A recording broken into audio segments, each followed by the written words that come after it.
Hi, my name is Kumar Patel, and I'm here on historic Route 66 at the famous Wigwam Motel in Southern California, San Bernadino. This has been in San Bernadino for the last 64 years. 1949, this place was built. I mean, my family came here in the 70s and lived on Route 66. I mean, this is kind of like our home, Route 66. This is kind of where we grew up, and kind of our family has grown from that. I mean, we started out in a small little 7-room motel on Route 66 where I was born. I mean, I couldn't make it to the hospital, had me right there. So I was born on Foothill Boulevard, Route 66 in San Bernardino. I live on Route 66, business owner on Route 66. And about 10 years ago, this property came up for sale. I mean, we growing up, at that time in the 80s, 90s, I mean, we didn't have any idea what Route 66 was. We're not a part of that culture, that American culture.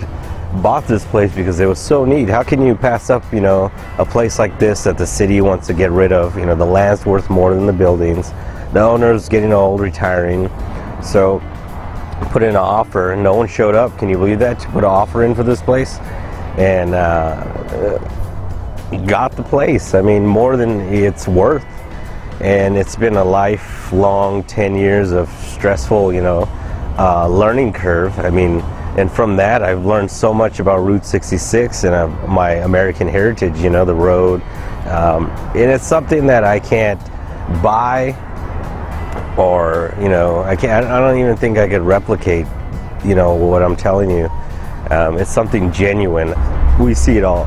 We see all the travelers that are traveling the old Route 66. And we get to hear all their stories. And especially what's fun is that we're at the tail end of it. We're at the finish line, they say, Santa Monica. So I get everybody hearing all their stories from everybody on the road. So I get to hear about everything that's happened, if they stayed at so and so, or they shopped at so and so, if they went to this landmark or something like that. And it's good. But as myself here on the road, I mean, 10 years being part of Route 66 has been wonderful. I mean, I've embraced my new family, I'd say. They don't get to come out as much as I get to go out and see them. I make it a priority to go see them because, I mean, what's the point of being part of the community if you don't go out and socialize? And it's fun. I think that's really what it is all about, having fun. The people on Route 66. I mean, it's just, and like anything else, we always say Route 66 is one big dysfunctional family. But it's fun. I mean, we love each other and we support each other, and that's what it's like, a community in its own, and being part of that community is wonderful. And I mean, I find myself now growing from all these experiences. I'm about 31 years old, and I'm growing up, and I'm seeing that the generation is changing, especially with the road, how it is. And a lot of us are wanting to preserve and restore, what's left of it.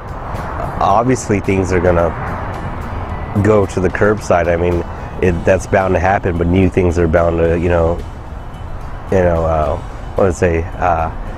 Grapes of wrath give like the birth, So I mean, it's always happening. That's still alive. That concept, the birth of new things, the birth of opportunity is now, I guess. This is a new era for Route 66, and the future for it is going to be wonderful. And the new people that want to come and be part of this family, I am looking forward to meeting them, because I can totally relate.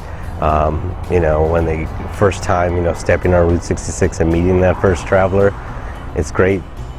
As myself, I kind of like. I mean, I understand this as my part. I mean, if I get somebody traveling Route 66, they picked up a book, they did a little research, and they come in and and you got to make them feel like home. It's family orientated for folks, that want that experience, that old Americana. I mean, you can't find it everywhere, but you can find it, if you go looking for it. And this is my Route 66.